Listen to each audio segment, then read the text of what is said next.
Dahil nga sa pagkatalo ng Golden State Warriors kanina laban sa Boston Celtics, mas lalo lamang naging delikado ang kanilang kalagayan sa Western Conference. Kahit man nananatili pa rin sila bilang pangwalo, hindi rin naman malabo na bumagsak pa sila sa pangsyam na pwesto ngayong linggo kapag nagsunod-sunod pa ang kanilang talo. Umabot na lang naman sa 1.5 games ang kalamangan nila sa Los Angeles Clippers, kaya nalalapit na ang posibilidad na pagbagsak nila sa standings. Maliban dyan, may masamang balita pa nga ang ibinulgar ng isang analyst patungkol sa kanilang superstar na si Jimmy Butler. Ayon dito, malaki ang posibilidad na magaya si Jimmy Butler sa nangyari kay Kyrie Irving. Since parehong ACL injury ang kanilang natamo, maaari nga pong hindi lang naman ngayong season posibleng maging out si Jimmy Butler, bagkus posible rin namang hindi rin siya makapaglaro sa kanilang kampanya next season. Ibig sabihin, sa darating na 2027-2028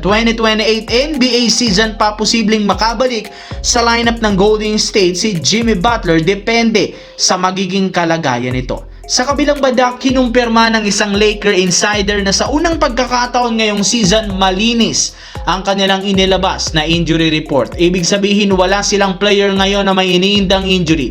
Halos lahat nagtamo ng injury nitong nagdaang linggo, nakasama nakapag-participate na sa kanilang practice ngayong araw.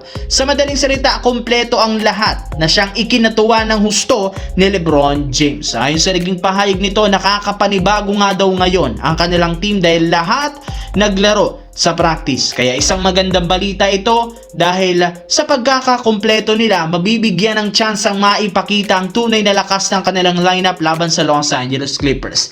Ilang beses na rin naman silang tinalo ng Clippers ditong nagdaang laban, kaya oras na rin naman para magkaroon ng revenge game kontra sa bagong mga kakampi ni Kawhi Leonard, lalo ni Benedict Mathurin. Sa kabilang banda, nagkaroon nga sana ang Denver Nuggets ng malaking pagkakataong mapuwersa ang overtime sa kanilang laban kontra sa Los Angeles Clippers nang makasungkit pa ng foul si Jamal Murray sa 3-point line. Kailangan lang naman niyang maipasok ang 3 free throws para magkaroon sila ng extra time. Pero imbes na umabot sa overtime, nauwi pa ito sa maaga nilang pagkatalo nang hindi pumasok ang last free throws niya.